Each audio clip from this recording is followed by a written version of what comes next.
अस्सलामुअलैकुम स्टूडेंट्स, आज हम हिस्ट्री पढ़ेंगे। तो सबसे पहले आप अपनी बुक देख लीजिए। आपकी बुक का नाम है, यहाँ पर देखिए, I unique book of social studies. ठीक है, आपकी बुक का नाम है I unique book of social studies, class 5th की एसएसटी की बुक है आपकी ये। चैप्टर स्टार्ट करने से पहले हम आपको इसका कंटेंट दिखा देते हैं और आपको इसका सिलेबस बता देते हैं। तो सिलेबस सभी मार्क कर लिए चल के। चलिए, तो इसका कंटेंट ओपन कर लिए, जल्दी से कंटेंट ओपन कर लिए और यहाँ पर सिलेबस मार्क कर लिए। तो स्टूडेंट्स, हमने आपको PA2 का सिलेबस तो ऑलरेडी कंप्लीट करा चुके हैं हम, और आपको हमने बताया था कि PA2 में क्या क्या आ रहा है। ठीक है, ये सब आपका हो चुका है ऑलरेडी। अब हम बात करेंगे एनुअल के सिलेबस की, यानी जो आपका फाइनल एग्ज़ाम होंगे उसके। ठीक है, तो PA2 तो आपका यहाँ पर 13 तक ख़त्म हो गया। अब है हमारा फाइनल एग्ज़ाम। तो इसमें जो आपका फाइनल एग्ज़ाम होगा, जो एनुअल यानी जो फाइनल अब लास्ट में एग्ज़ाम होगा, उसमें जो आपका सिलेबस आएगा वो मार्क कर लिए। उसमें देखिए चैप्टर कितने हैं यहाँ पर, हमारे जो बाकी हैं वो तो अभी काफ़ी हैं यहाँ पर। जैसे कि यहाँ पर देखिए चैप्टर 14, 15, 16, 17, 18, 19 पूरे 6 चैप्टर हैं। कितने हैं? ये हमारे 6 चैप्टर हैं। तो इसमें से जो हमारे ज़्यादा इंपॉर्टेंट नहीं है वो हम इसमें नहीं कराएंगे। ठीक है स्टूडेंट्स, जो हमारे चैप्टर्स इसमें इंपॉर्टेंट नहीं है वो हम इसमें नहीं कराएंगे, वो हम इसमें से हटा देते हैं। तो इसमें देखिए ये वाला चैप्टर है हमारा 14, ये द जर्नी ऑफ मशीन, ये करेंगे हम इसमें। ठीक है, हाफ ईयरली का मैं सिलेबस बता रहा हूँ आपको, ये करना है द जर्नी ऑफ मशीन, जो मैं बता रहा हूँ वो आपको टेक कर लेना है। ठीक है, we are proud of them, ये नहीं करना है आपको, ये हमने चैप्टर कट करा दिया है। ठीक है, ये आपको बस ऐसे ही घर पे पढ़ लेना है। ठीक है, ये एग्ज़ाम्स के पॉइंट ऑफ व्यू से ज़्यादा इंपॉर्टेंट चैप्टर नहीं है, तो इसलिए हमने इसे कट करा दिया है। ऐसी कोई इसमें खास चीज़ नहीं है, बस आपको थोड़ा बहुत नॉलेज की चीज़ें हैं इसमें, मदर टेरेसा और इन लोगों के बारे में बताया है। ठीक है, तो बस आपको ये थोड़ा बहुत पढ़ लेना है, इसे करना नहीं है, ये एग्जाम में नहीं आएगा आपके। ठीक है, फिर है द यूनाइटेड स्टेट। तो चलिए 1 बाय 1 हम चैप्टर पे ही चलते हैं। पहले हम पेज नंबर 84 पे चलते हैं, आपको दिखा देते हैं। तो पहले पेज नंबर 84 स्टूडेंट्स ओपन कर लिए आप सभी लोग, पेज नंबर 84। देखिए पेज नंबर 84 में कुछ नहीं है, we are proud of them में बस मदर टेरेसा है, जैसे महात्मा गांधी है। ठीक है, फिर उसके बाद आर्यभट्ट, उसके बाद कबीर, इन लोग, ये कुछ इंपॉर्टेंट लोग हैं, मतलब इन लोगों के बारे में बताया गया है, इसमें ज़्यादा कुछ नहीं है। अब्राहम लिंकन है यहाँ पर, फिर बाल गंगाधर तिलक है, फिर उसके बाद कालिदास हैं, ऐसे यहाँ पर बस इनके बारे में थोड़ा बहुत डिटेल दी हुई है। तो ये आपको घर पे खुद ही पढ़ लेना है, इसमें कुछ ऐसा नहीं है कि एग्जाम के पॉइंट ऑफ व्यू से हम इसे रखें। ठीक है, अगर इसमें क्वेश्चन भी बनेंगे तो इन्हीं लोगों के बारे में पूछा जाएगा, आंसर भी बहुत बड़े बड़े आएंगे इसके। अगर कोई पूछेगा अब्राहम लिंकन के बारे में बताओ, तो इसमें कोई भी ऐसी चीज़ नहीं है कि हम छोड़ दें, सारी चीज़ तो इंपॉर्टेंट इसमें दी रहती हैं। इतना सा पैराग्राफ है, उसमें भी ये बिल्कुल ही चूज़ करके ही इनके बारे में सारी चीज़ें बिल्कुल नोट्स की तरह इसे देते हैं। अब उसे हम एग्ज़ाम में लिखवाएंगे, मतलब इसमें आंसर में लिखवाएंगे तो आंसर आपका बड़ा होगा। जैसे यहाँ पर है, how did Mother Teresa help the poor, या Mother Teresa what do you mean by satyagraha, पूरा सत्याग्रह बताना पड़ेगा जो गांधी जी ने सत्याग्रह मूवमेंट चलाया था। तो ये सारी चीज़ें बस आपको रीड करके रख देनी है, आपके एग्ज़ाम में नहीं आएगा ये। ठीक है, ये आपके एग्ज़ाम में नहीं आने वाला। फिर चैप्टर 16 है, ये है हमारा द यूनाइटेड स्टेट, UN। ठीक है, फॉर्मेशन ऑफ UN। तो ये छोटा चैप्टर है, ज़्यादा बड़ा चैप्टर नहीं है, हम इसे एक ही चैप्टर, 2 चैप्टर एक साथ पढ़ा देंगे। मतलब चैप्टर 16 अगर ज़्यादा बड़ा नहीं हुआ तो ठीक है, वरना इसे हम जो है 17 के साथ पढ़ा देंगे। ठीक है, ज़्यादा इसमें कुछ खास चीज़ नहीं है। फिर आया हमारा function of United Nations, United nation का फंक्शन, ये चैप्टर हमारा इंपॉर्टेंट है, ये पढ़ना है हमें। ठीक है, ये पढ़ना है हमें। फिर नेक्स्ट है हमारा the British rule in India. ये आप वैसे तो 6th क्लास से आप पढ़ेंगे ही, मगर यहाँ पर आपका थोड़ा सा ये एक तरह से इंट्रोडक्शन स्टार्ट होता है, तो ये भी हम पढ़ेंगे। ये भी इंपॉर्टेंट चैप्टर है और बड़ा चैप्टर है। ठीक है, तो हम बता देते हैं, कंटेंट पे आप मार्क कर लिए। आपको we are proud of them नहीं करना है, ये मैंने कट कर दिया है। आपको ये करना है द यूनाइटेड स्टेट नेशन, ये छोटा सा चैप्टर है। ठीक है, फिर उसके बाद फंक्शन ऑफ यूनाइटेड नेशंस, ये करना है आपको। जो मैं टिक कर रहा हूँ वो आपको हाफ ईयरली में आएंगे। ठीक है, फिर है the British rule in India, क्या, the British rule of in India, ये आपको करना है। उसके बाद द स्ट्रगल फॉर इंडिपेंडेंस, ये करना है। ठीक है स्टूडेंट्स, चलिए स्टूडेंट्स, अब हमने यहाँ से यहाँ तक मार्क कर दिया है आपका हाफ ईयरली, जिसमें आपका 15 चैप्टर नहीं है। ये चैप्टर आपका नहीं है, ये चैप्टर आपका नहीं है, मैंने यहाँ पर कट कर रखा है। देखिए आप भी देख लिए, आप भी यहाँ पर कट कर लिए। ठीक है, ये आपको चैप्टर नहीं तैयार करना है उसके फाइनल एग्ज़ाम के लिए। ठीक है, हाफ ईयरली तो ऊपर हो गया, फाइनल एग्जाम के लिए ये चैप्टर नहीं करना है। चैप्टर नंबर 15 ये नहीं करना है, मैं यहाँ पर हर तरीके से काट दिया है मैंने। अब आप भी अगर कर लें तो फिर आपको गलती है, बस आपको घर पे ये रीड कर लेना है, क्योंकि आपको थोड़ी बहुत नॉलेज तो होनी चाहिए। तो ये एग्ज़ाम में नहीं आएगा, बस आप ऐसी नॉलेज के लिए अगर पढ़ सकते हैं तो घर पर पढ़ लीजिएगा, ज़्यादा बेहतर रहेगा। ठीक है स्टूडेंट्स, तो यहाँ पर आप लिख लिए एनुअल, ये आपका एनुअल का सिलेबस है। चलिए, तो अब हम चैप्टर स्टार्ट करते हैं। पहले चैप्टर नंबर 14, और यहीं से हमारा सिलेबस स्टार्ट होता है। चैप्टर नंबर 14 है पेज नंबर 79 पर, पेज नंबर 79 पर चैप्टर नंबर 14 है। चलिए स्टार्ट करते हैं। तो पेज नंबर 79 ओपन कर लिए सबसे पहले, पेज नंबर 79। और पार्ट कौन सा रहेगा बच्चों, ये यहाँ पर हमारा चैप्टर 14 है, ये पार्ट 13 यहाँ पर ख़त्म था, तो ये हो जाएगा पार्ट 14। तो यहाँ पर मैं ऑलरेडी मार्क कर दे रहा हूँ, आप भी लिख दिए यहाँ पर, ठीक है। पार्ट 14 मैंने यहाँ पर लिख दिया है, ठीक है, ये हमारा पार्ट 14 है। चलिए पेज नंबर 79 ओपन कर लीजिए जल्दी से। Page number 79, the journey of machines. Page number 79, ये देखिए यहाँ पर the journey of machines. Part कौन सा है, पार्ट 14 है। तो सबसे पहले हमारा क्या काम होता है, पार्ट लिखना और डेट मेंशन करना।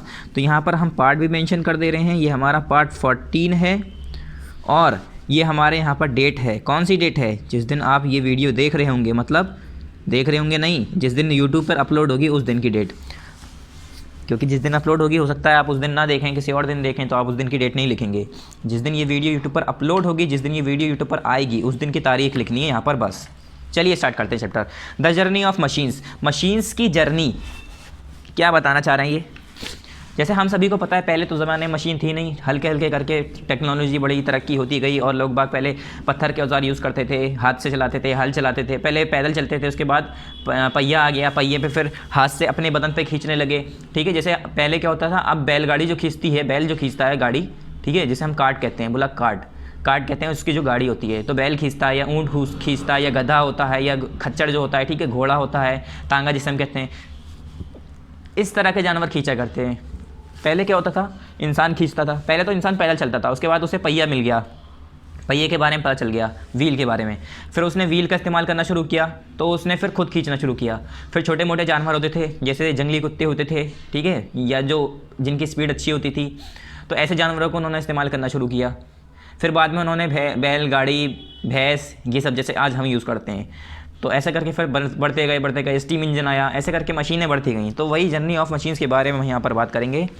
चलिए स्टार्ट करते हैं। The present era in which we live can be term as the age of machines. ये कह रहे हैं जो प्रेजेंट एरा है, जो आजकल का ज़माना है जिसमें हम रह रहे हैं बच्चों, उसे हम एज अ टर्म कैसे कह सकते हैं, हम उसे एज ऑफ मशीन्स कह सकते हैं, एज ऑफ मशीन्स, क्योंकि हर जगह हमारे चारों तरफ, अगल बगल, इधर उधर, आमने सामने, पीछे, हर जगह मशीन ही मशीन दिखती है। क्यों, कैसे पता मशीन दिखती है? अब आप कह रहे होंगे हमारे चारों तरफ तो नहीं है। क्यों नहीं है, आपके सारे चारों तरफ है। आपका ये मोबाइल फ़ोन भी आपकी मशीन है, ठीक है, आपका चार्जर भी एक मशीन है, मोबाइल फ़ोन भी तो एक मशीन है छोटी सी, चार्जर भी मशीन है, ठीक है।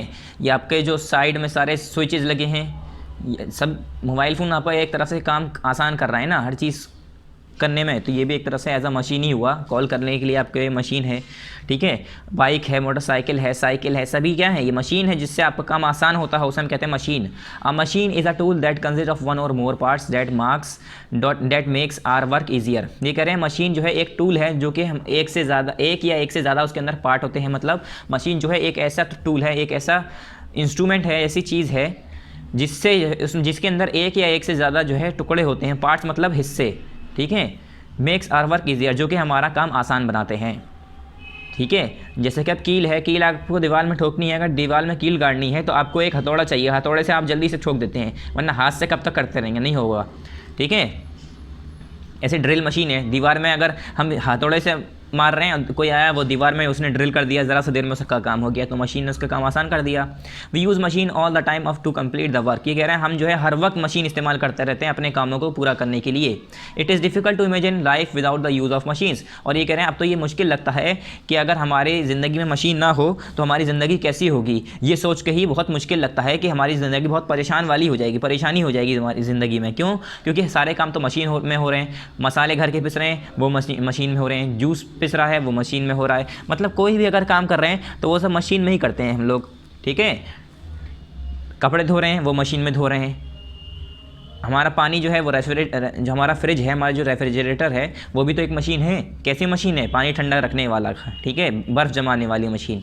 तो उसके बिना भी गर्मी में बुरा हाल हो जाता है, ठंडा पानी नहीं है तो उसके लिए भी मशीन चाहिए। कौन सी मशीन? रेफ्रिजरेटर यानी फ्रिज।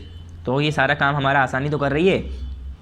एग्जाम्पल है यहाँ पर screw driver we use for many work. ये कह रहे हैं जैसे कि स्क्रू ड्राइवर होता है बच्चों, जैसे कि हमारा क्या होता है, पेचकस जो होता है, जिससे हम जो नट बोल्ट कसते हैं, पेच कसते हैं, ठीक है, वो हमारा क्या होता है, स्क्रू ड्राइवर कहते हैं उसे। स्क्रू कहते हैं उसके बोल्ट को, पेच को, और ड्राइवर मतलब उसे ड्राइव करने वाला, चलाने वाला, ठीक है। आपने देखा होगा कहीं अगर कोई बोल्ट खोलना होता है, पेच खोलना होता है, तो हम जो है हाथ से नहीं खोल पाते हैं, ठीक है, तो हम स्क्रू ड्राइवर लाते हैं, ज़रा सी देर में खोल देते हैं।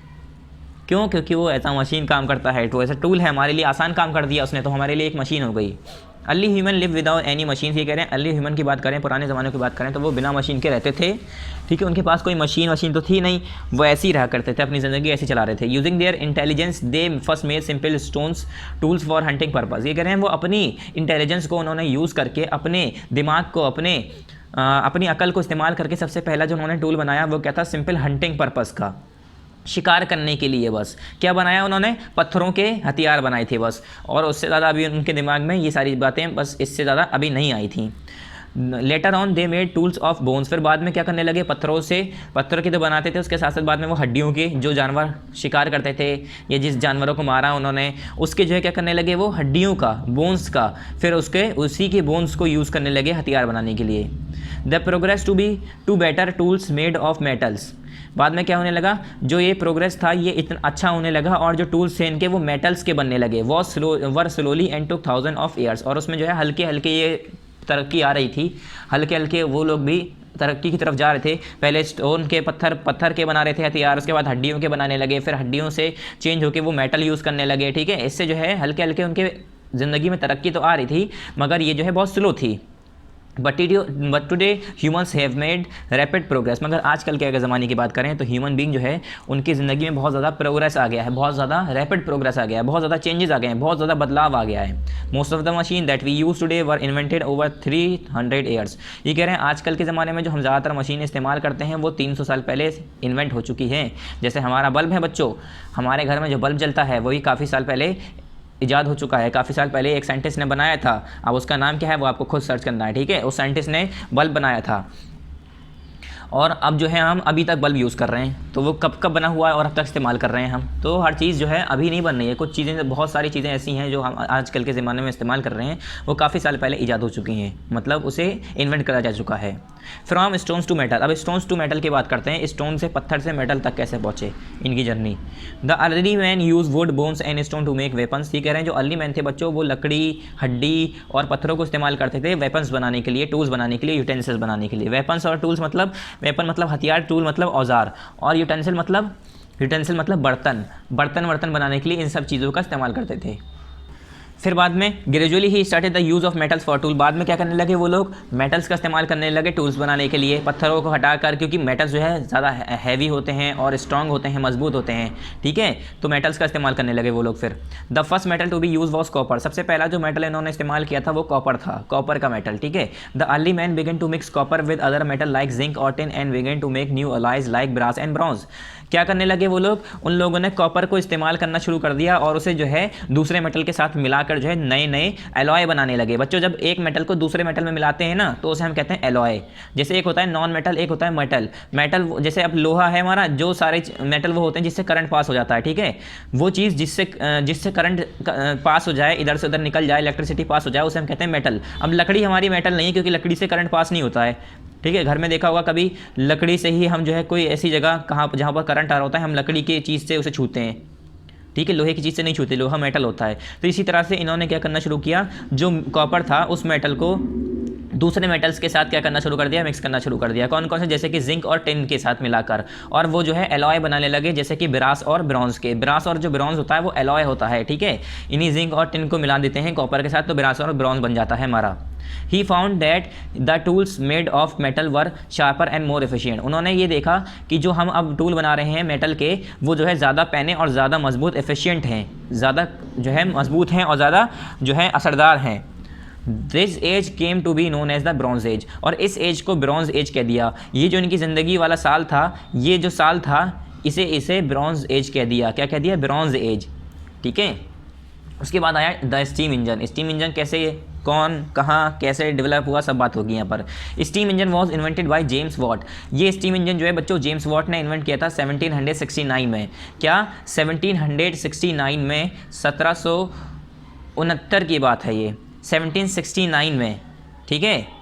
1769 में जो जेम्स वॉट थे उन्होंने स्टीम इंजन बनाया। It was a key machine in the 18th century, और ये उस ज़माने की 18वीं सेंचुरी की मशीन्स थी, मतलब मेन मशीन्स यही थी। In England a powerful pump was use to take out the water from the flood mines, और फिर इंग्लैंड में क्या हुआ, एक पावरफुल पंप जो है इस्तेमाल हुआ, किस लिए, to take out the water from the flooded mines. Flooded mines से जो है वाटर बाहर निकालने के लिए जो है क्या हुआ, पावरफुल पंप इस्तेमाल हुआ था।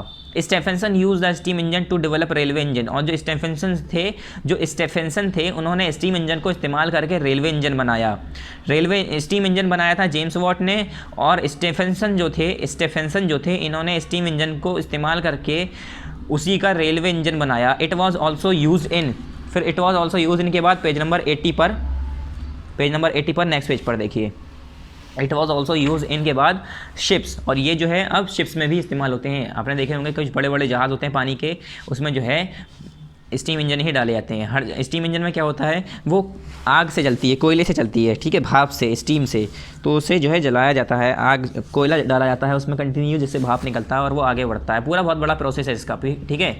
The power of steam engine was also use to run different types of machines. ये कह रहे हैं जो पावर ऑफ स्टीम इंजन है वो जो है ऑल्सो यूज्ड, मतलब जो स्टीम इंजन की पावर है सिर्फ और सिर्फ स्टीम इंजन को ऐसे ही नहीं कि बना के छोड़ दिया, उसे जो है अलग अलग डिफरेंट टाइप्स की मशीन्स को चलाने के लिए भी इस्तेमाल किया गया। After some time petrol and diesel were discovered. कुछ टाइम बाद फिर पेट्रोल और डीजल की डिस्कवरी हुई, लोगों को पेट्रोल के बारे में पता चला, डीजल के बारे में पता चला। This led to the development of motor cars, buses and even diesel locomotive. फिर बाद में क्या हुआ, जब लोगों को पता चला कि पेट्रोल डीजल ऐसी कोई चीज़ होती है, तो इसके बाद लोगों ने कहा इसका इस्तेमाल भी होता है। अगर इस्तेमाल पता चला लोगों को कि हाँ हम इससे मशीन चला सकते हैं, ये कर सकते हैं, वो सब कर सकते हैं, तो लोगों ने सोचा मशीन चला तो सकते हैं, वो मशीन भी बनानी पड़ेगी। तो लोगों ने फिर जो है मोटर कार्स बनानी शुरू कर दी, बसेस बनाना शुरू कर दी, और यहाँ तक कि डीजल लोकोमोटिव्स भी बनानी शुरू कर दी। The system of producing goods also underwent many changes. और ये कह रहे हैं जो ये सिस्टम था प्रोड्यूसिंग गुड्स को प्रोड्यूस करने का, ठीक है, सामान को प्रोड्यूस करने का, तैयार करने का, ये भी जो है चेंजेस इसमें आते ही जा रहे थे लगातार, बस इसमें चेंजेस आते जा रहे थे, बदलाव आते जा रहे थे। इंडस्ट्रियल रिवोल्यूशन, जैसे कि इंडस्ट्रियल रिवोल्यूशन की बात करते हैं। Many production become the key note of industry. ये कह रहे हैं काफ़ी जो प्रोडक्शन था उस ज़माने का, मतलब जब इसमें डेवलपमेंट होने लगा तो काफ़ी, हमें ही सबको पता है अभी भी आजकल के ज़माने में जो ज़्यादातर जो हमारे इंडस्ट्रीज़ हैं वही जो है हमारा प्रोडक्शन करती हैं, सारा सामान ज़्यादातर वहीं बनता है। जैसे कार ले लो, बाइक लो, साइकिल लो, ठीक है, हमारे वॉशिंग मशीन लो, फ्रिज लो, रेफ्रिजरेटर लो, कुछ भी ले लो, ओवन ले लो, कुछ भी ले लो, सारी चीज़ें वो हमारी इंडस्ट्रीज़ में तो बन रही हैं, फैक्ट्री में तो बन रही हैं, कंपनी में। तो ये कह रहे हैं there were many advantages in mass production. और उस ज़माने में मास प्रोडक्शन का बहुत ज़्यादा एडवांटेजेस था।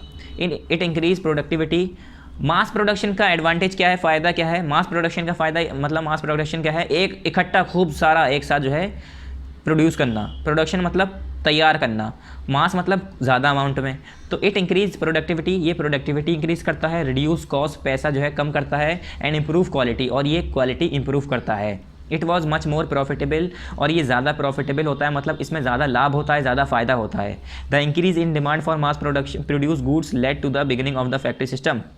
जैसे जैसे ये मास प्रोड्यूस गुड्स की इस सामान की डिमांड बढ़ती जा रही है, वैसी वैसी जो है फिर क्या हुआ, फैक्ट्री सिस्टम भी बढ़ना शुरू हो गया। As a result many big factories were set up where goods in large quantities were produce. फिर इसका रिजल्ट क्या है, लोगों ने देखा कि अब इस सब चीज़ों की डिमांड बढ़ रही है, हर कोई ये सामान चाह रहा है, ठीक है। जैसे कि अब बाइक की बात करूं तो हर कोई जो है चाह रहा था कि मुझे बाइक मिल जाए, लोग बाग हर कोई चाह रहे हैं बाइक मिले। ऐसे करके जब लोगों ने देखा कि अब ज़्यादा लोगों के दिल में बाइक की इच्छा हो रही है, तो हर किसी ने फिर जो है अपनी एक, जैसे बाइक की कंपनी थी, एक फैक्ट्री थी, एक कंपनी थी, तो एक और खुल गई, क्योंकि लोगों को लग रहा है ना कि हाँ जनता खरीदेगी, इसे पब्लिक खरीदेगी, तो लोगों ने इसे यही लिखा है, many big factories were set up where goods in large quantities were produce. इसी के रिजल्ट की वजह से जो है काफ़ी बिग फैक्ट्रीज जो है सेटअप हो गई, और जिसमें जो है लार्ज क्वांटिटीज़ में जो है गुड्स प्रोड्यूस होता था। People started living their homes and small workshop to work in big factories. लोगों ने अपना घर छोड़ना शुरू कर दिया और अपनी छोटी छोटी जॉब, छोटी छोटी दुकानें छोड़कर वो बड़ी बड़ी फैक्ट्रियों में काम करने चले गए। This give rise to big cities. इससे क्या हुआ, बड़ी बड़ी सिटीज़ बनना शुरू हो गई। This period is called the period of industrial revolution. और यही जो समय है जब लोग बाग अपने घरों को छोड़कर बाहर निकलना शुरू हो गए और बाहर जा जाकर जॉब करने लगे, ठीक है, पैसा कमाने के लिए, तो उस पीरियड को जो है इंडस्ट्रियल रिवोल्यूशन कहते हैं, क्योंकि उस ज़माने में इंडस्ट्रीज़ ही तो एक ऐसी जगह थी जहाँ पर खूब सारे लोग एक ही साथ काम कर सकते थे। क्योंकि इंडस्ट्रीज़ जैसे बात करूँ मैं तो बहुत बड़ी जगह होती है, वहाँ पर बहुत सारे लोगों की काम होती है, बहुत सारे वर्कर की, लेबर की ज़रूरत होती है, तो एक साथ जो है बहुत सारे लोग वहाँ पर कर सकते हैं काम। तो इसी वजह से जो है लोग बाग इससे जुड़ने लगे और इंडस्ट्रीज़ में काम करने लगे, तो इसी पीरियड को इंडस्ट्रियल रिवोल्यूशन के नाम से जाना जाता है। फिर आया हमारा एनर्जी ऑफ फॉर मशीन्स के लिए एनर्जी। हर किसी को एनर्जी चाहिए। अगर मैं पढ़ा रहा हूँ, आप पढ़ रहे हैं, आप खेल रहे हैं, हम सो रहे हैं, कुछ भी काम कर रहे हैं, हमें एनर्जी चाहिए। अगर हम खाना नहीं खाएंगे, पानी नहीं पिएंगे, हमारी बॉडी में एनर्जी नहीं रहेगी तो हम कोई काम नहीं कर पाएंगे। Big factories produce various goods in large quantities. ये कह रहे हैं जैसे कि बड़ी फैक्ट्रीज़ है वो जो है लार्ज क्वांटिटीज़ में, बड़े बड़े क्वांटिटीज़ में जो है गुड्स प्रोड्यूस करती है, ठीक है। They use various types of machines. ये कह रहे हैं ये जो है अलग अलग तरीके के मशीन्स यूज़ करते हैं टू डू दिस वर्क, इस काम को करने के लिए। Power was needed to run these machines. अब सभी को पता है कि इन मशीन्स को चलाने के लिए पावर की ज़रूरत होगी। हमारे घर में अगर कूलर चलता है तो कूलर चलाने के लिए हमें बिजली चाहिए होती है, ठीक है। हम बटन ऑन करते हैं, स्विच ऑन करते हैं, तभी तो हमारी बिजली उसमें जाती है, फिर हमारी कूलर चलता है। इसी तरह से सारी ये जो बड़ी बड़ी मशीन्स हैं इसे चलाने के लिए पावर की ज़रूरत है। अब वो पावर कहाँ से आएगी इनके पास? In the beginning steam was use widely. शुरुआत में तो स्टीम बहुत ज़्यादा इस्तेमाल होता था। उसमें क्या होता था, जलाकर कोयले जलाकर उससे जो है स्टीम निकलता था, ठीक है। वो अब डिफरेंट पैटर्न है, आप ये नहीं समझिए, बस ये समझ लीजिए आग जलाकर ही इसे चलाया जाता था। फिर बाद में क्या हुआ, steam came from the boiling water. क्या होता था उसमें गरम गरम भाप, जैसे कि अब स्टीम किसे कहते हैं पहले ये बताइए आप? स्टीम कहते हैं भाप को। समझ में आ रहा है आपको? तो आप यहाँ पर सुनिए सही से। स्टीम कहते हैं भाप को। जो हमारे घर में अगर हम पानी गर्म कर रहे हैं तो अगर हम उसके ऊपर का ढक्कन जिसे कहते हैं हम, ठीक है, जिसके ऊपर प्लेट हम ढक देते हैं कि पानी जल्दी गर्म हो या पानी का भाप ना उड़ जाए, तो हम प्लेट हटाते हैं तो ऊपर से कुछ धुआं निकलता है, उसे हम कहते हैं भाप, उसे कहते हैं स्टीम। तो स्टीम जो है बड़े से एक बॉइलिंग वाटर से निकलता हुआ आता है। For boiling water fire was necessary. अब ये पानी गर्म करने के लिए तो हमें पानी गर्म करने के लिए आग की ज़रूरत है, तो इसके लिए आग जलानी पड़ती है। So machines had to be continuously fed with food और कोल। इसी वजह से जो मशीन्स हैं उन्हें लगातार उसमें कोयला डाला जाता था। जैसे कि स्टीम इंजन वाली ट्रेन जो होती थी हमारी, उसे चलाने के लिए आपने देखा होगा पहले एक ट्रेन होती थी, ये किसी मूवी में देखी होगी आपने, तो उसमें दिखाते हैं वो कोयला डालते रहते हैं और जल्दी जल्दी क्या होता है, स्टीम इंजन जो है चलता जाता है। क्यों? पानी उबलता जाता है, भाप निकलता था, उससे पूरी मोटर घूमती रहती है, हमारा स्टीम इंजन चलता रहता है। तो इस तरीके से जो है आग की ज़रूरत है, यानी उसे भी एक तरह की मशीन्स है, तो वो भी एनर्जी चाहिए। हर मशीन को एनर्जी चाहिए। हमारे घर में पेट्रोल यूज़ होता है कहाँ पर? गाड़ियों में। जैसे हमारी स्कूटी है, हमारे स्कूटर है, कार है, बाइक है, अगर हम उसमें पेट्रोल नहीं डालेंगे तो जब तक पेट्रोल लगेगा जब तक चलेगी, उसके बाद जब तक उसे एनर्जी मिलती रहेगी, यानी पेट्रोल ख़त्म, उसे एनर्जी नहीं मिल रही, वो बंद हो जाएगी। तो इसलिए एनर्जी प्रोवाइड करनी पड़ती है हमें। नेक्स्ट हमारा टॉपिक है यहाँ पर कोल।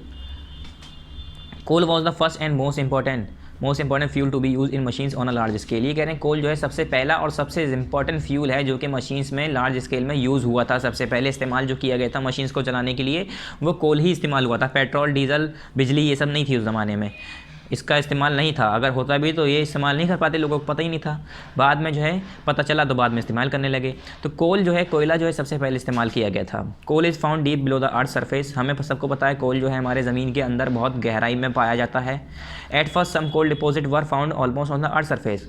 पहले जो है कोल डिपॉजिट जो है कुछ जो है ऑलमोस्ट अर्थ सरफेस पे ही मिल जाया करते थे कुछ जगह पर, मगर अब जो है अगर हम बात करें तो वो बहुत गहराई में ही होता है मेनली, उसे माइनिंग करके ही निकाला जाता है। विद देयर इंक्रीजिंग डिमांड, जैसे कि इसकी डिमांड बढ़ती गई, the coal mine become deeper and deeper. तो जो कोल माइन है वो डीपर और डीपर होते जा रहे हैं। मतलब पहले क्या होता था, जो कोयले होते थे, जो कोयला है ये देखिए आप यहाँ पर कोयले की फील्ड है ये, ठीक है, इसमें से ये कोयला निकाल लें।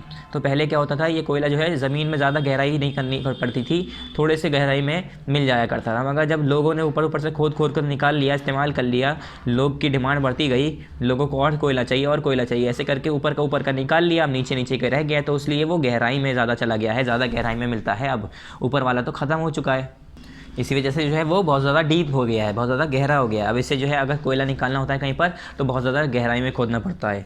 सम कोल माइंस टुडे आर 3 और 4 किलोमीटर डीप। आज की अगर कुछ की बात करें तो अगर कुछ कोल माइंस की बात करें तो वो 3 से 4 किलोमीटर तक की गहराई होती है, अंदर तक इतनी गहरी। 1 किलोमीटर आप सोचिए कितना दूर होता है, 1 किलोमीटर, और वो कह रहे हैं 3 या 4 किलोमीटर तक तो अंदर गड्ढा खोदते हैं कोल तक पहुँचने के लिए। ये जो आपको दिख रहे हैं ना 2-3 लोग, ये तीन लोग के ऊपर छत है, ज़मीन है, इसके ऊपर एक पूरी सुरंग होती है जिसके अंदर ही अंदर आते हैं। अगर ये ज़मीन धंस गई तो ये भी गए, ठीक है। In the beginning coal was use in extensively. Beginning की बात करें, शुरुआत की बात करें तो कोल जो है एक्सटेंसिवली मतलब बहुत ज़्यादा इस्तेमाल हो रहा था। However as the deposit of coal are limited and they would complete in near future, man started researching for other resources of energy.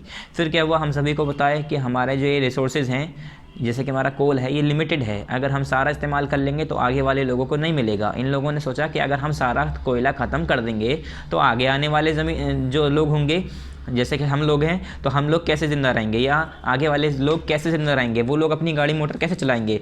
तो इन लोगों ने सोचा अगर हम सारा कोयला ऐसे ही ख़त्म करते रहेंगे तो हमारे जो आगे बच्चे होंगे, हमारे बच्चों के बच्चे होंगे, उनके वो बेटे होंगे, उनके बेटे होंगे, उनके ज़माने तक तो ख़त्म हो जाएगा सारा कोयला, फिर कैसे चलाएँगे वो लोग अपनी गाड़ी, अपनी मशीन।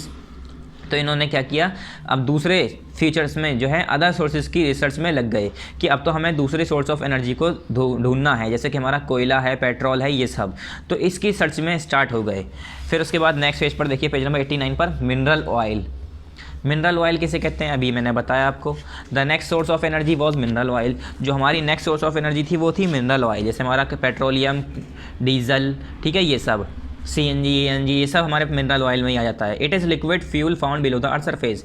ये क्या है, ये भी हमारा एक लिक्विड फ्यूल है, ये पानी की फॉर्म में होता है, लिक्विड की फॉर्म में। हमारा जो पेट्रोल होता है, डीजल होता है, पानी तो होता है, वो बस फ्यूल होता है, वो डिफरेंट होता है, मगर लिक्विड ही तो होता है, जो कि हमारा कहाँ पर मिलता है, अर्थ के सरफेस के नीचे, below the earth surface. Mineral oil was discovered in America in 1857। Mineral oil जो है वो अमेरिका में 1857 में डिस्कवर्ड हुआ था। It is drilled and refined to get kerosene, petrol, gasoline, spirit and many other chemicals. फिर क्या होता है, मिनरल ऑयल को ड्रिल करके निकाला जाता है ज़मीन के अंदर से, और उसे जो है छाना जाता है। मतलब छाना जाता है मतलब ऐसा नहीं कि छन्नी लगा दिया और उसे छान दिया, ठीक है, जैसे हम चाय छानते हैं ऐसे नहीं।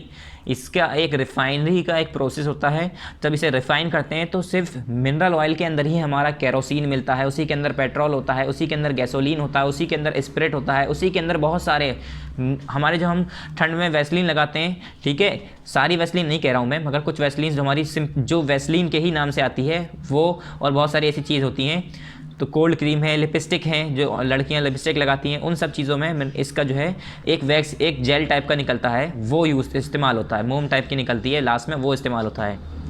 हमारा केरोसिन यानी मिट्टी का तेल है, हमारा पेट्रोल है, डीजल है, ये सारी चीज़ हमारी मिनरल ऑयल से ही निकलती हैं। मिनरल ऑयल एक पूरा ऐसे साबुत का साबुत निकालते हैं, मतलब साबुत का साबुत मतलब ये लिक्विड निकालते हैं। जैसे मान लो मैंने पानी निकाला, उस पानी में शहद भी है, ठीक है, दूध भी है, दही भी है, तो इस तरह से हम अलग अलग कर लेंगे, दूध, दही, शहद। तो इसी तरह से मिनरल ऑयल होता है, उसमें जो है केरोसिन, पेट्रोल, गैसोलीन, स्पिरिट सब जो है मिक्स होता है, बाद में ऊपर लाके उसे साफ़ करा जाता है, अलग अलग किया जाता है। फिर आया गोटलीब डेमलर। गोटलीब डेमलर जो है, Gottlieb Daimler, a German scientist invented an engine which run on petrol in 1885। फिर एक गॉटलेब डेमलर जो थे, उन्होंने जर्मन साइंटिस्ट थे, मतलब जर्मन के रहने वाले थे, जर्मनी के रहने वाले साइंटिस्ट थे। उन्होंने एक इंजन बनाया जो कि अब पेट्रोल पर चल सकता था। पहले क्या था, स्टीम इंजन था, जो कि आग जला कर कोयले से कोयले को जला कर इस्तेमाल कर चलाया जा रहा था। उससे जो है कोयला ख़त्म होता जा रहा था, तो दुनिया में कोयला ख़त्म हो, इसके लिए लोगों ने दूसरा तरीका सोचना शुरू किया। फिर उन्होंने मिनरल ऑयल के बारे में पता करा। मिनरल ऑयल के बारे में पता तो कर लिया, उन्होंने सोचा इसका इस्तेमाल कैसे करेंगे, तो गॉटलेब डेमलर ने एक इंजन बनाया जो कि अब पेट्रोल पर चल पा रहा था, पेट्रोल की मदद से चल सकता था। सून ही develop a 4 wheeled car in 1886। फिर बाद में उन्होंने 4 पहिए वाली कार बना दी 1886 में, जल्द ही, ठीक है। 1885 में उन्होंने पेट्रोल से चलने वाला इंजन बनाया, और 1886 में उन्होंने 4 पहिए वाली कार बना दी। 10 motor cars came into being, और तभी से हमारी मोटर कार चलना शुरू हो गई।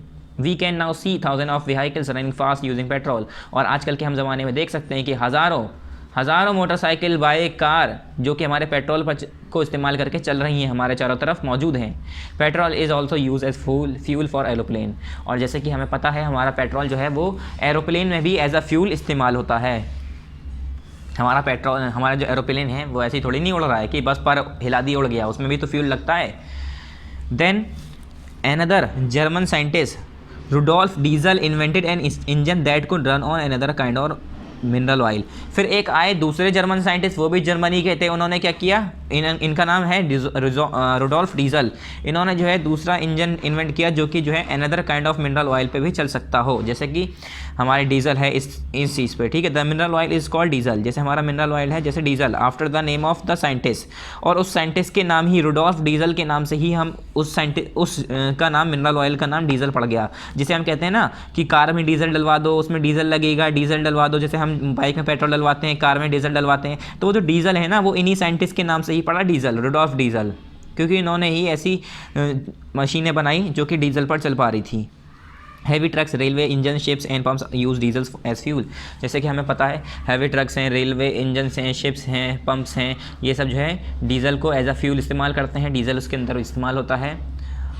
उसके बाद next, but even the deposit of mineral oil are limited. जैसे कि हमें पता है मगर कि हमारा अभी भी हमें लोगों को पता था कि अब हमने इतना सारा कोयला ख़त्म करा है, अगर हम ऐसे मिनरल ऑयल भी ख़त्म कर देंगे तो ये भी ख़त्म हो जाएगा, फिर आगे आने वाले लोगों को मिनरल ऑयल नहीं मिलेगा। तो फिर क्या हुआ कि अब दूसरी चीज़ इस्तेमाल कर हमें खोजनी पड़ेगी। ऐसी चीज़ खोजना चाह रहे थे जिसे इस्तेमाल करते रहें और ख़त्म ना हो, या जिसे इस्तेमाल करें तो आगे आने वाले लोग को मिल जाए। तो अब क्या कर रहे हैं ये, it is estimated that entire oil reserve on the earth would become scarce within less than 150 year. फिर इन लोगों ने अंदाज़ा लगाया, एस्टिमेट किया गया, ये एस्टिमेट किया गया है कि 150 साल के अंदर अंदर जो हमारा ये कोल, पेट्रोलियम, ये सब है हमारा जो एंटायर ऑयल, जो हमारा पूरा ऑयल रिजर्व है, हमारा कोल है, हमारा मिनरल ऑयल है, डीजल पेट्रोलियम, कोल नहीं, ठीक है, डीजल पेट्रोलियम केरोसिन, जितना भी हमारा ये तेल वाला हमारा जो मामला है जिससे हमारी मशीनें चल रही हैं, अब वो नहीं कह रहा हूँ मैं, सरसों का तेल नहीं कह रहा हूँ जिससे हमारा खाना बनता है, मैं इन सारी मिनरल ऑयल की बात कर रहा हूँ। तो ये अंदाज़ा लगाया गया है कि 150 साल के अंदर ये पूरा ख़त्म हो जाएगा, इसकी स्कार्सिटी हो जाएगी, मतलब किल्लत हो जाएगी इसकी, कहीं कहीं एक दो बूंद कहीं मिल गई तो मिल गई, वरना ये बिल्कुल खात्मे की कगार पर आ जाएगी, ये अंदाज़ा लगाया गया। Fortunately an alternative source of energy electricity had already been found. फिर अचानक से अब इन सब चीज़ों को देखभाल करने के लिए क्या हुआ, एक जो है हमारा अल्टरनेटिव सोर्स ऑफ एनर्जी, इसके बारे में भी लोगों को पता चला, जिसके बारे में हम जानते हैं, जिसे हम क्या कहते हैं, इलेक्ट्रिसिटी। किसे कहते हैं हम, क्या कहते हैं इसे, इलेक्ट्रिसिटी। इलेक्ट्रिसिटी, अब यहाँ पर देखिए electricity, this can be produce by the use of coal, mineral oil, gas और रनिंग वाटर।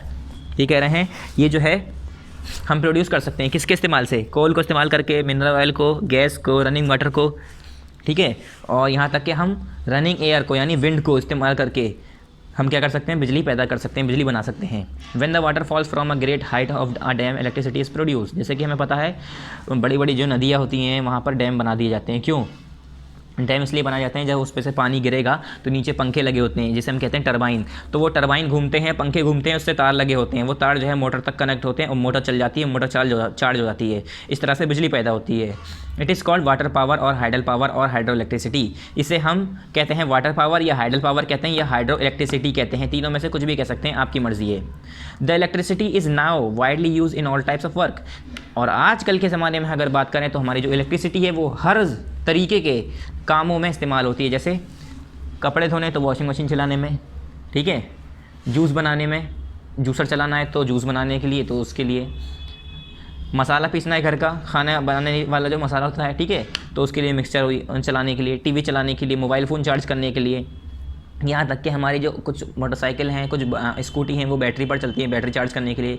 हमारे जो ई रिक्शा चलते हैं उसके लिए बैटरी चार्ज करनी पड़ती है। बहुत हर जगह मतलब अब बिजली का इस्तेमाल हो रहा है, पंखे चलाने के लिए, कूलर चलाने के लिए, टीवी चलाने के लिए, ठीक है, और कुछ भी अगर मैं बात करूँ तो क्या है, उसके लिए हमें बिजली की ज़रूरत पड़ती है आजकल ज़माने में। Then the scientist all over the world wanted to produce electricity on a large scale.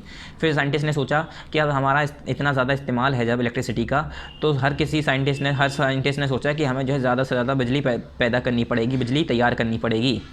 वोल्टा an Italian scientist develop the first battery which produce electricity on a large scale.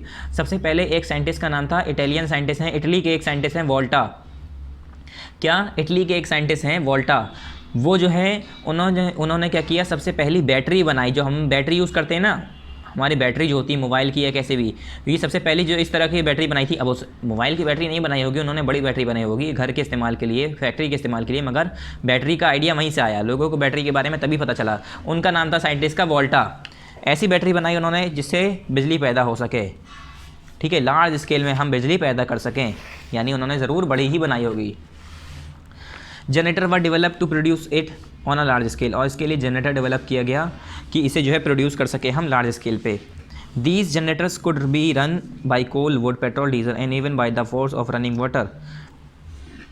देखा होगा कभी कभी शादी होती है तो घर वाले जनरेटर मंगवा लेते हैं, या इन्वर्टर होता है तो इन्वर्टर इतना लोड नहीं उठा पाता है, ठीक है। अब जैसे अगर मैं शादियों की बात करूं, लॉज की, तो लॉज में इतने बड़े बड़े इन्वर्टर अब लगने लगे हैं, मगर पहले क्या होता था, जनरेटर लगाए जाते थे जिससे पेट्रोल डालते थे या डीजल डालते थे उसके अंदर, फिर जनरेटर चलता था, उससे बिजली आती थी, बिजली प्रोड्यूस होती थी। तो इसी तरह से हमारे जो ये जनरेटर हैं ये जो है डेवलप हुआ और इससे जो है हम जो है लार्ज स्केल में प्रोड्यूस कर सकते हैं इलेक्ट्रिसिटी। और ये जो है जनरेटर जो है ये कोल पे, वुड पे, पेट्रोल पे, डीजल पे और even the force of running water, यहाँ तक कि हमारे रनिंग वाटर के फोर्स पर भी चल सकते हैं। We now use this source of energy in our homes and factories, on the farms and for railways. और ये कह रहे हैं आजकल के ज़माने में हम इन सारे सोर्स ऑफ एनर्जी को कहाँ इस्तेमाल करते हैं? अपने घरों में, अपनी फैक्ट्रीज़ में, अपने फार्म्स पर, अपने रेलवेज़ के लिए। It is the most important source of power. और ये जो है हमारा most important source of power है, पावर का जो है मोस्ट इंपॉर्टेंट सोर्स है। जैसे कि हमें पता है बच्चों, हमारी सारी जो ट्रेन्स हैं सब जो चल रही हैं वो किस पे चल रही है? इलेक्ट्रिसिटी से चल रही है। पहले हमारे स्टीम इंजन जो थे स्टीम से चल रहे थे, ठीक है, कोयले की मदद से चलते थे, उससे कोयला जलता था, पानी उबलता था, भाप बनता था, भाप से फिर हमारा इंजन चलता था। बहुत बड़ा प्रोसेस है इसका, आप नहीं समझ पाएंगे अभी। और अब क्या है, हम अब सिंपल बिजली से चलती है हमारी ट्रेनें जो होती हैं, इलेक्ट्रिसिटी से। देखा होगा आपने, उसकी छतों पर जो है वायर लगे होते हैं, टायर लगे होते हैं। Alternative source of energy, it is fact that we have limited amount of fuels, coals and petroleum on the earth. ये कह रहे हैं, ये तो फैक्ट की बात है, ये बिल्कुल सही बात है कि जो हमारे पास फ्यूल्स हैं वो लिमिटेड अमाउंट में है। जैसे कि कोल है, पेट्रोलियम है, ये सब हमारा अर्थ पर जो है लिमिटेड अमाउंट में है। जैसे कि मान लो कि हमारे अर्थ पर जो है इतना पेट्रोल है तो इतना ही है, ऐसा नहीं कि वो पेट्रोल बढ़ता जा रहा है या कुछ ख़त्म नहीं होगा, नहीं हो जाएगा। अगर आप सारा ख़त्म कर देंगे तो ख़त्म हो जाएगा। और इसे करोड़ों, लाखों, बिलियनों साल लगते हैं, जिलियन साल लगते हैं बनने में, जब तक हम मर भी जाएंगे, जब तक भी दोबारा तैयार होगा। तो इसलिए कहते हैं ज़्यादा इस्तेमाल नहीं करना चाहिए लोगों को, ठीक है। एक तो पॉल्यूशन भी होता है, हम लोग बाइक चलाते हैं, पॉल्यूशन होता है, धुआं निकलता है, sound pollution, noise pollution, air pollution, ठीक है। और साथ साथ हमारा पेट्रोल भी ख़त्म हो रहा है। आगे आने वाली जनता को क्या मिलेगा? कुछ नहीं। Scientist are therefore developing other source of energy. इसी वजह से जो हमारे साइंटिस्ट हैं वो अलग अलग सोर्स ऑफ एनर्जी को डेवलप कर रहे हैं, ठीक है। Where this problem will not arise in future, जहाँ पर जो है ये सारी प्रॉब्लम जो है फ्यूचर में अराइज नहीं होंगी, कि फ्यूचर में आने वाले लोगों को प्रॉब्लम ना हो, परेशानी ना हो, कि लोग बाग कहें अरे अब तो पेट्रोल ही नहीं है दुनिया में, अरे अब तो कोयला ही नहीं है दुनिया में। तो इसके लिए साइंटिस्ट जो है अलग अलग प्रॉब्लम जो है लोगों को ना आए, अलग अलग सोर्स ऑफ एनर्जी ढूंढ रहे हैं। Atomic energy, solar energy and the energy of wind, जैसे कि हमारी एटॉमिक एनर्जी है, सोलर एनर्जी है, और जो हमारी एनर्जी ऑफ विंड है and the energy of flowing water are expected to be use more and more in future. तो इन सारी टाइप्स की एनर्जी जो मैंने अभी जो नाम लिए, एटॉमिक एनर्जी, सोलर एनर्जी और एनर्जी ऑफ विंड यानी विंड एनर्जी, या वाटर, फ्लोइंग वाटर एनर्जी, ये सारी एनर्जी को ज़्यादा से ज़्यादा इस्तेमाल करने की लोग बाग सोच रहे हैं और ज़्यादा से ज़्यादा उसका फ्यूचर में इस्तेमाल हो सके, इसके लिए इसकी तैयारी की जा रही है। क्योंकि आगे अगर हम ऐसी पेट्रोल ख़त्म करते रहे तो आगे वाले लोगों को पेट्रोल नहीं मिलेगा, ठीक है। तो इसी एनर्जी को इस्तेमाल करने के लिए इसका कंजप्शन करने के लिए, बचाए रखने के लिए हम जो है डिफरेंट टाइप्स के सोर्सेस ढूंढ रहे हैं, उन्हें खोज रहे हैं। अब आ जाइए इसकी एक्सरसाइजेस पर, वन बाय वन हम इसकी एक्सरसाइजेस करेंगे। पहला देखिए हमारा यहाँ पर क्या है, टिक द करेक्ट ऑप्शंस। ये हमारा क्या है, tick the correct options. Steam engine was invented by James Watt इन 1765, 1768, 1777, 1769। तो अभी मैंने बताया था स्टीम इंजन जो है हमारा कब यहाँ पर ईजाद हुआ था। यहाँ पर देखिए, यहाँ पर स्टीम इंजन जो है सबसे पहले कब और कहाँ पर और किसने इंट्रोड्यूस करा था, मतलब किसने तैयार किया था, ये रहा हमारा। Steam engine was invented by James Watt इन 1769। 1769 में जेम्स वॉट ने बनाया था, इन्वेंट किया था। तो यहाँ पर हम किस पर टिक लगाएंगे, इसके एक्सरसाइज पे आइए, सारा हम आपको दिखाते हुए चलेंगे, ठीक है। तो आप यहाँ पर देखिए 1769 यहाँ पर ऑप्शन दिया है तो इस पर टिक कर दिए। पहले का हो गया सी। फिर है the first metal to be use was, ये कह रहे हैं सबसे पहला मेटल जो हमारा इस्तेमाल हुआ था वो कौन सा था। तो सबसे पहला मेटल इस्तेमाल किया था अर्ली मैंने, वो कौन सा मेटल था। तो मैंने अभी यहाँ पीछे बताया था आपको, पीछे बताया था ये मैंने आपको, वो कौन सा था। यहाँ पर देखिए, सब मैं दिखाता हुआ चलूँगा आपको आंसर्स थे, ठीक है। यहाँ पर देखिए द अर्ली मैन, यहाँ पर देखिए the first metal to be use was copper, सबसे पहला मेटल जो इस्तेमाल हुआ था बच्चों वो कौन सा था, कॉपर। यहाँ पर मैं आपको आंसर्स भी दिखाता हुआ चल रहा हूँ, ठीक है। यहाँ से देखिए the first metal to be use was copper, यहाँ पर हमारा ऑप्शंस में दिया है कॉपर, तो आप उसे टिक कर दिए। तो जल्दी से आइए यहाँ पर, और यहाँ पर देखिए कॉपर हमारा दिया है, सबसे पहला मेटल इस्तेमाल हुआ था कॉपर, तो हमने यहाँ पर इस पर टिक कर दिया है। इसका है हमारा सी वाला, इसका सेकंड का है हमारा ए, तो मैंने दोनों पर टिक कर दिया। अब आइए नेक्स्ट पेज पर, यहाँ पर the industrial revolution started after the discovery of, ये बताइए जो हमारा इंडस्ट्रियल रिवोल्यूशन था वो कब से स्टार्ट हुआ, कब से शुरू हुआ, किसकी डिस्कवरी के बाद, जनरेटर की, स्टीम इंजन की, इलेक्ट्रिसिटी की या डीजल इंजन की। जनरेटर की, स्टीम इंजन की, इलेक्ट्रिसिटी की या डीजल इंजन की, हमें ये बताना है। इस किस चीज़ के डिस्कवरी के बाद हमारा जो स्टीम इंजन था उसके, सॉरी हमारा जो रिवोल्यूशन था, इंडस्ट्रियल रिवोल्यूशन था वो स्टार्ट हुआ। तो अभी मैंने बताया था इंडस्ट्रियल रिवोल्यूशन में, पहले आइए यहाँ पर देखिए मास प्रोडक्शन बिकम की नोट, हमारा ये स्टार्ट कैसे हुआ था। किस वजह से? क्योंकि हमें क्या मिल गया था, एक स्टीम इंजन के बारे में पता चला था। क्या पता चला था? हमें स्टीम इंजन के बारे में पता चला था। तो यहाँ पर देखिए, यहाँ पर भी दिया हुआ है कि the power of steam engine was also use in different type of machines after some time petrol and diesel. ये तो बात की बात है। तो यहाँ पर हमें इन्होंने बताया सिंपल कि स्टीम इंजन जो था उसे चलाने के लिए, स्टीम इंजन जो है फैक्ट्री को चलाने के लिए इस्तेमाल करने लगे लोग बाग, और उसके बाद ही जो है हर कोई डेवलपमेंट करने लगा, इंडस्ट्रीज़ बनाने लगा, अपनी अपनी मशीनें बनाने लगा। ठीक है, तो यहाँ पर लिखा है स्टीम इंजन, तो हम इसी पर टिक कर देंगे। ठीक है, जो हमारी इंडस्ट्रीज़ बनना शुरू हुई थी वो स्टीम इंजन के रिवोल्यूशन, स्टीम इंजन के इन्वेंट होने के बाद। क्योंकि अगर स्टीम इंजन नहीं बना था उससे पहले की अगर हम बात करें तो उससे पहले वो लोग कैसे मशीन चलाते जब स्टीम इंजन ही नहीं है। फोर्थ है हमारा, यहाँ पर देखिए, dash is found deep below the earth surface. ये बताइए कौन सी चीज़ इसमें से ऐसी हैं जो अर्थ के सरफेस के डीप बिलो मिलती है, बहुत गहराई में। तो हमारा कोल है वो। ठीक है, हमारा जो कोल है, यहाँ तक कि हम बात करें मेटल्स भी हमारे कुछ ऐसे हैं जो ज़मीन के अंदर ही मिलते हैं, मगर यहाँ पर हम कोल ही लिखेंगे। तो ये बच्चों आप दोबारा देख लिए, पहले का है हमारा सी 1769, दूसरे का है हमारा ए कॉपर। ठीक है, उसके बाद नेक्स्ट पेज पर थर्ड है हमारा सी स्टीम इंजन, उसके बाद फोर्थ है हमारा बी कोल। ये हो गया। अब आइए इसकी fill in the blanks using help box. Help box आपके साइड में यहाँ पर दिए हुए हैं, इससे इन चारों को इस्तेमाल करिए और इसे भर दिए। Dash use the steam engine to develop railway engine. अब बताइए इसमें से कौन से ऐसे साइंटिस्ट हैं जिन्होंने स्टीम इंजन को इस्तेमाल करके रेलवे इंजन बनाया था। तो स्टीम इंजन जेम्स वॉट ने बनाया, मगर स्टीफेंसन ने रेलवे इंजन को बनाने के लिए जेम्स वॉट का स्टीम इंजन इस्तेमाल किया था। तो यहाँ पर हम क्या लिखेंगे, यहाँ पर हम क्या लिखेंगे बच्चों, यहाँ पर हम लिखेंगे स्टीफेंसन। ठीक है, क्या लिखेंगे, स्टीफेंसन। बस हमें साइंटिस्ट का नाम लिख देना है यहाँ पर, STEPHEN STEPHEN थोड़ा राइटिंग कम दिख रही होगी आपको क्योंकि यहाँ पर थोड़ा ब्राइटनेस ज़्यादा है। अब देखिए STEPHENSIN, अगर यहाँ से नहीं दिख रहा है तो यहाँ से देख लीजिए, मगर आपको लिखना है, ये नहीं कि यहाँ पर आप नंबरिंग कर दें। ठीक है, स्पेलिंग यहाँ पर साइड में लिखिए, सब देख लिए आप। सेकंड है डैश। सेकंड देखिए, dash become the key note of industries. बताइए कौन सी चीज़ जो है इसमें इंडस्ट्रीज़ की की नोट बन गई, मास प्रोडक्शन ही तो था। यहाँ पर थर्ड क्या है, mineral oil was discovered in America in. Mineral oil America में कब डिस्कवर हुआ, 1857 में। ऐसे हमारा फोर्थ है, the electricity generator with the help of, the electricity generated with the help of water is called, उसे हम क्या कहते हैं, हाइड्रो इलेक्ट्रिसिटी। तो ये तो आसान है, इसे आप भी खुद भी कर सकते हैं। ठीक है, पहले में क्या है हमारा, मास प्रोडक्शन। पहले में क्या है हमारा, मास प्रोडक्शन। तो हम यहाँ लिखेंगे मास प्रोडक्शन। एक मिनट, अब देखिए यहाँ पर हमने लिख दिया है मास प्रोडक्शन। मास प्रोडक्शन है बच्चों, यहाँ पर आपको आप क्लियर नज़र आ रहा होगा, मास प्रोडक्शन। फिर थर्ड है हमारा, अमेरिका में कब डिस्कवर्ड हुआ था हमारा मिनरल ऑयल, 1857 में। ठीक है, 1857 में। फिर इलेक्ट्रिसिटी का जनरेटर जो है, हमारी इलेक्ट्रिसिटी जनरेट होती है with the help of water is called, उस हम इलेक्ट्रिसिटी को कहते हैं हाइड्रो इलेक्ट्रिसिटी, जो कि पानी की मदद से हमारी बनाई जाती है बिजली, उसे हम कहते हैं हाइड्रो इलेक्ट्रिसिटी। क्या कहते हैं, हाइड्रो इलेक्ट्रिसिटी। यहाँ पर लगा दिए आप, यहाँ पर लिख दिए हाइड्रो इलेक्ट्रिसिटी। पहला है हमारा स्टीफेंसन, उसके बाद मास प्रोडक्शन, उसके बाद 1857, उसके बाद हाइड्रो इलेक्ट्रिसिटी। उसके बाद आ जाइए ट्रू फॉल्स पे।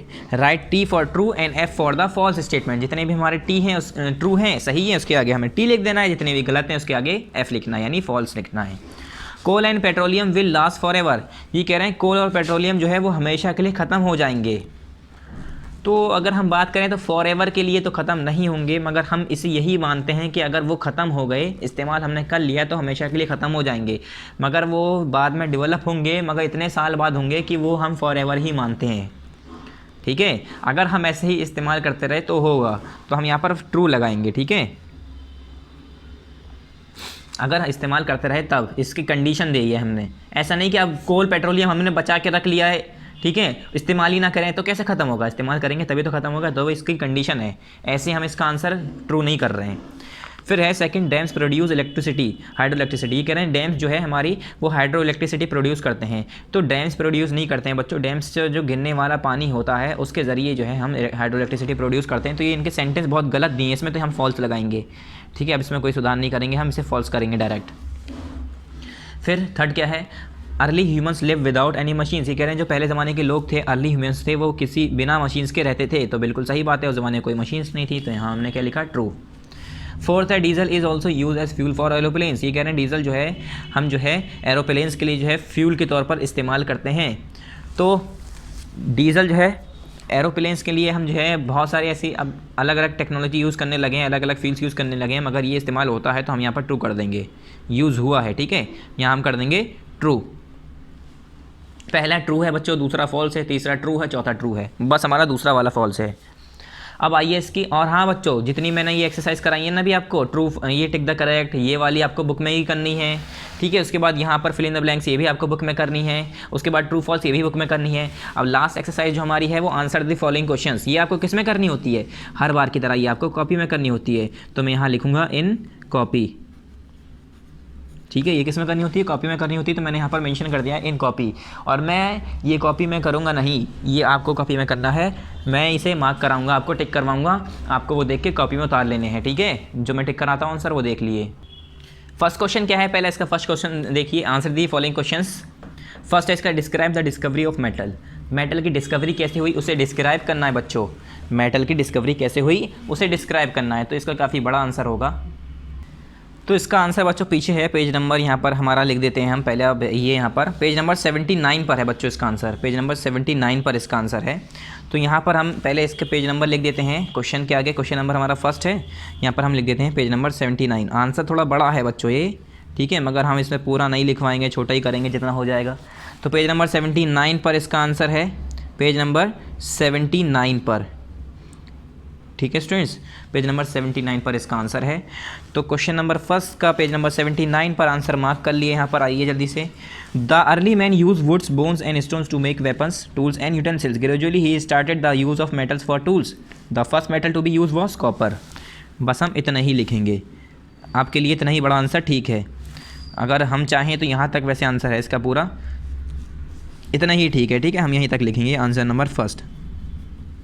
मगर आपको कोई पूछे अगर, तो आपको याद होना चाहिए कि उन्होंने जो है बाद में कॉपर को इस्तेमाल करके जिंक और टिन में मिलाना शुरू कर दिया और उससे ब्रास और ब्रॉन्ज बना दिया, और फिर उसका इस्तेमाल करके फिर हथियार बनाने लगे, औजार बनाने लगे। ये आपको चीज़ पता होनी चाहिए, ऐसा नहीं कि मैं आंसर मार्क नहीं करा रहा हूँ तो आप याद नहीं करेंगे, याद नहीं होना चाहिए, आपको पता होनी चाहिए ये चीज़ें। मगर आंसर जो है हमारा फर्स्ट का यहाँ से लेकर द से लेकर पूरा कॉपर तक है, ठीक है स्टूडेंट्स, ये तीनों लाइन पूरी, ये पूरी लाइन यहाँ तक कॉपर तक। आंसर नंबर फर्स्ट हो गया। ये पेज नंबर हमारा देखिए 79 है, मैंने पेज नंबर 79 कॉपी यहाँ पर क्वेश्चन के आगे लिख दिया है। क्वेश्चन नंबर 2 क्या है, right a short note on steam engine. Steam engine के ऊपर एक आपको शॉर्ट नोट लिखना है बच्चों। स्टीम इंजन किसने डिस्कवर किया था, जेम्स वाट ने।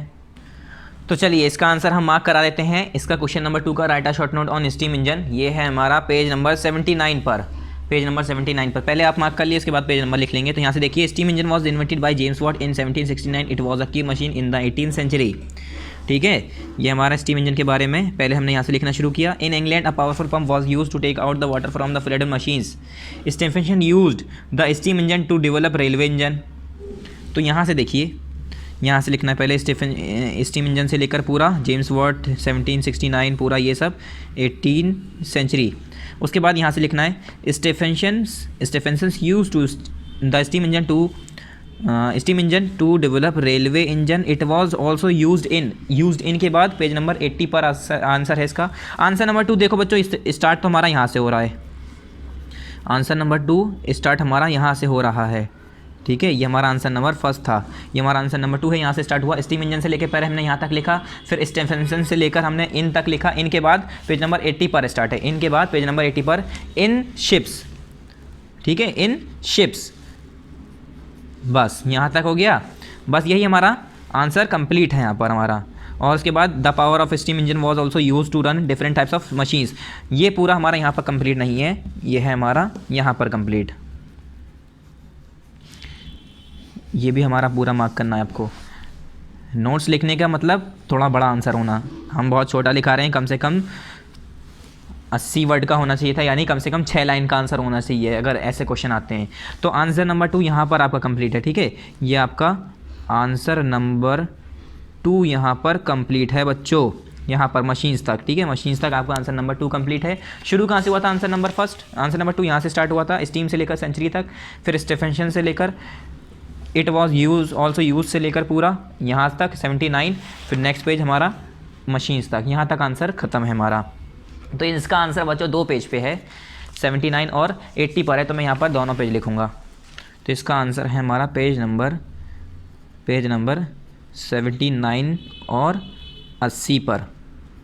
ठीक है स्टूडेंट्स, 2 पेज पर इसका आंसर है हमारा।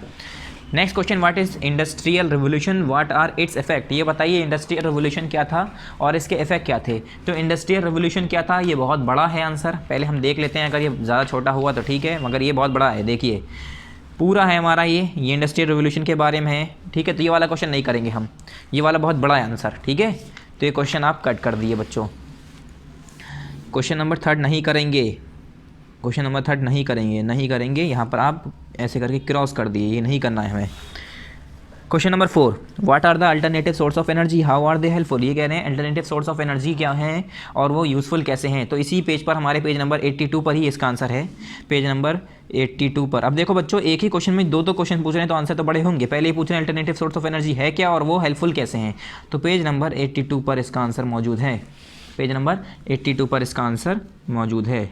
और ये हमारा कौन सा 82 कौन सा, ये वाला अल्टरनेटिव सोर्स ऑफ एनर्जी। यहाँ पर देखिए, पहले बताना, it is fact that we have limited amount of fuel, coals and petroleum on the earth. Scientist are for developing other source of energy where these problem will not arise in future. Atomic energy, solar energy, the energy of wind and the energy of flowing water are expected to be use more and more in future. ये हमारे क्या है, alternative source of energy हैं। कौन कौन से, इन्होंने पूछा what are alternative source of energy और हाउ आर दे हेल्पफुल। तो जो हमारे साइंटिस्ट हैं उन्होंने जो है डिस्कवर करना शुरू कर दिया दूसरे सोर्स ऑफ एनर्जी को, क्योंकि आगे आने फ्यूचर वाले लोगों को परेशानी ना हो इसलिए। तो हमारे लिए एक तो हेल्पफुल हो गया इस तरीके से। और है कौन कौन से, atomic energy, solar energy, energy of wind and the energy of flowing water are expected to be use more and more in future. ये हमारे सब क्या हैं, ये हमारे अल्टरनेटिव सोर्स ऑफ एनर्जी हैं। ठीक है स्टूडेंट्स, तो आप जो है इसका आंसर ऐसे लिख सकते हैं यहाँ से, the alternative source of energy, the alternative source of energy. इसके बाद लिखेंगे यहाँ पर the alternative source of energy के बाद लिखेंगे are, the alternative source of energy are. Are के बाद क्या लिखेंगे यहाँ पर पेज नंबर 82 पर, are atomic energy, solar energy, ठीक है, the energy of wind and the energy of flowing water. ये हो गया हमारा, ठीक है, ये क्या हो गया हमारा, ये हमारा हो गया अल्टरनेटिव सोर्स ऑफ एनर्जी की example. Alternative source of energy are, the alternative source of energy are हमारा आंसर है ये। ठीक है, answer number 4, atomic energy, solar energy, energy of wind and the energy of flowing water. इसका use क्या है, how are they helpful. Helpful क्यों है, क्योंकि हर किसी को पता है कि फ्यूचर में कोई परेशानी ना हो, इसलिए जो है इसका इस्तेमाल करने लगे लोग बाग कि जो है हमारे जो रिसोर्सेज हैं उसे हम कंजर्व कर पाएँ। तो आप इसका आंसर कैसे लिखेंगे, तो आप लिखेंगे दे आर, क्या लिखेंगे, they are helpful, they are helpful, क्या, दे आर हेल्पफुल। उसके बाद नेक्स्ट पेज पर आ जाएंगे, they are helpful in, they are helpful in consumption of, in consumption नहीं कह सकते हम, इसे कंजप्शन नहीं कहेंगे, इन सेविंग कहेंगे। ठीक है, हम क्या कहेंगे, in conservation of, they are helpful to conserve of fuel या conservation of, in conservation of, यहाँ पर हम लिखेंगे conservation of fuel, coal and petroleum on the earth. अब मैं आपको एक बार दोबारा से आंसर समझा रहा हूँ, आप हो सके तो वीडियो पॉज कर करके लिख लीजिएगा, वरना आप कंफ्यूज हो जाएंगे इस आंसर में, बहुत आगे पीछे है आंसर। तो देखिए पहले बच्चों आपको आंसर कैसे शुरू करना है, पहले पूरा क्वेश्चन यहाँ से लेकर यहाँ तक उतार लीजिएगा, क्वेश्चन नंबर 4 यहाँ से लेकर यहाँ तक आप क्वेश्चन उतार लीजिएगा। उसके बाद आंसर 4 स्टार्ट करिएगा लिखना और वहाँ पर लिखिएगा आंसर 4 शुरू कैसे करना है। देखिए स्टार्ट करेंगे the alternative source of energy are के बाद आ जाएंगे आप यहाँ पर are atomic energy, comma solar energy, comma the energy of wind, फिर comma and the energy of flowing water. उसके बाद यहाँ पर आप कर देंगे फुल स्टॉप। फुल स्टॉप करने के बाद दोबारा आंसर ही लिखा बता रहा हूँ मैं, ठीक है, क्वेश्चन नहीं है। फिर दोबारा आंसर इसके बाद कहाँ से शुरू होगा, मतलब इसी के बाद से लिखना है फ्लोइंग ऑफ वाटर आर। उसके बाद लिखेंगे दे हेल्पफुल, दे आर हेल्पफुल, ये क्या कॉमा हमारा ये कैपिटल हो जाएगा क्योंकि हमारा ये पहला वर्ड हो जाएगा, तो आप लिखेंगे they are helpful, they are helpful. Helpful के बाद यहाँ से लिखेंगे in conservation of fuels, coal and petroleum on the earth. यहाँ पर आंसर कंप्लीट हो जाएगा। तो मैं इसमें बता रहा हूँ आंसर नंबर 2 यहाँ से स्टार्ट होगा, सॉरी 4 यहाँ से स्टार्ट होगा, फिर यहाँ से स्टार्ट होता ये चलता हुआ यहाँ पर आएगा, तो यहाँ पर हो जाएगा आंसर नंबर 4 का पहला पॉइंट कंप्लीट यहाँ तक। फिर इसी में यहाँ से ये लाइन लेंगे, फिर दे आर हेल्पफुल, यहाँ से ये लाइन लेके ये वर्ड लेके दे आर हेल्पफुल लेके यहाँ पर आ जाएंगे, they are helpful in conservation of fuel coal and petroleum on the earth. ये हमारा आंसर नंबर 4 का दूसरा पॉइंट हो जाएगा बच्चों। बहुत अच्छे से करिएगा जैसे मैंने बताया है, ठहर ठहर के जैसे, ठीक है। Question number 5, write a short note on coal mineral oil. Coal और मिनरल ऑयल के ऊपर हमें एक शॉर्ट नोट लिखना है। तो कोल के बारे में कौन नहीं जानता है, मिनरल ऑयल के बारे में कौन नहीं जानता है? नहीं जानते हैं तो अब जान जाएंगे। तो सबसे पहले आ जाइए कोल पर। कोल कहाँ पर अभी हमने पढ़ा था? पीछे वाले पेज पर, पेज नंबर 80 पर। पेज नंबर इसका है 80 पर आंसर, और इसका है मिनरल ऑयल का यहाँ पर पेज नंबर 81 पर, ठीक है, पेज नंबर 81 पर इसका है। ये है हमारा पेज नंबर 80, ये है हमारा पेज नंबर 81। इन दोनों का आंसर आपको मिल जाएगा। पहले कोल वाले का लगाते हैं 5 का फर्स्ट, ठीक है। तो कोल पर आइए। Coal was the first and most important fuel to be used in machines on a large scale. Coal is found deep below the Earth's surface. At first, some coal deposits were found almost on the Earth's surface. With their increased demand, the coal mines become deeper and deeper. तो बच्चों ये आप चाहे 5th class में हैं, मगर आपको इतना बड़ा आंसर याद होना चाहिए, क्योंकि ये आपके आदत हो रही है, अब आदत बनाई जा रही है कि आप आगे के लिए तैयार हो जाएं कि आपके बड़े बड़े आंसर आएंगे। तो आंसर नंबर 5 का ये पहला हो गया। कोल के बारे में यहाँ से लेकर यहाँ तक पूरा लिखना है। जब नोट्स बनाने की आती है ना, क्वेश्चन पूछता है कोई राइट अ शॉर्ट नोट, तो उसमें क्वेश्चन बड़े ही होते हैं, आंसर बड़े ही होते हैं। फिर इसका दूसरा है मिनरल ऑयल का, क्वेश्चन नंबर 5 का सेकंड। तो मिनरल ऑयल है ना, सेकंड क्या है देखिए, मिनरल ऑयल। तो मिनरल ऑयल है हमारा 81 पर, ठीक है। 5 का सेकंड यहाँ पर देखिए mineral oil. The next source of energy was mineral oil. It is liquid fuel found in below the earth's surface. Mineral oil was discovered in America in 1857. It is drilled and refined to get kerosene, petrol, gasoline, spirit and many other gases. ठीक है, यहाँ से लेकर यहाँ तक हमारा ये हो गया आंसर नंबर 5 का सेकंड, यानी मिनरल ऑयल की डेफिनेशन। ठीक है स्टूडेंट्स, ये हमारा कंप्लीट हो गया चैप्टर इसके साथ। तो यहाँ पर हमारा चैप्टर कंप्लीट हो गया। मैं आपको एक बार आंसर नंबर 4 दोबारा बता देता हूँ, ठीक है। ये पूछा इन्होंने, right the alternative source of energy, how are they helpful. तो हमने बताया the alternative source of energy are atomic energy, solar energy, energy of wind and the energy of water flowing water. ये आंसर चल रहा है, ठीक है। यहाँ से the alternative source of energy are atomic energy, solar energy, the energy of wind and the energy of flowing water, full stop. फिर यहाँ से आंसर और लिखेंगे, दे आर हेल्पफुल के बाद ये आंसर ही चल रहा है हमारा, फुल स्टॉप के बाद दे आर हेल्पफुल। यहाँ पर देखिए, they are helpful in conservation of fuel coals and petroleum on the earth, उसके बाद फुल स्टॉप, आंसर कंप्लीट। अब इसके कंटेंट पे आइए जल्दी से। पार्ट नंबर हमारा कौन सा कंप्लीट हुआ है? आज हमारा कंप्लीट हुआ है part number 14। Part number 14 complete हुआ है यहाँ पर चैप्टर नंबर 14 के साथ, ठीक है। डेट तो आप खुद ही लिख लीजिएगा जिस दिन 14 की वीडियो अपलोड होगी। अब देखिए बच्चों, हमारा पार्ट नंबर 14 ये कंप्लीट हो गया, पार्ट नंबर 14 कंप्लीट हो गया। नेक्स्ट हमारा पार्ट क्या है, अब हम करेंगे चैप्टर नंबर 16, ये हमारा होगा पार्ट नंबर 15 में। ओके स्टूडेंट्स, तो ये हमें नेक्स्ट टाइम पढ़ना है। तो चलिए, अब जितना हमने पढ़ा दिया है ये आप अच्छे से कॉपी में कर लीजिएगा।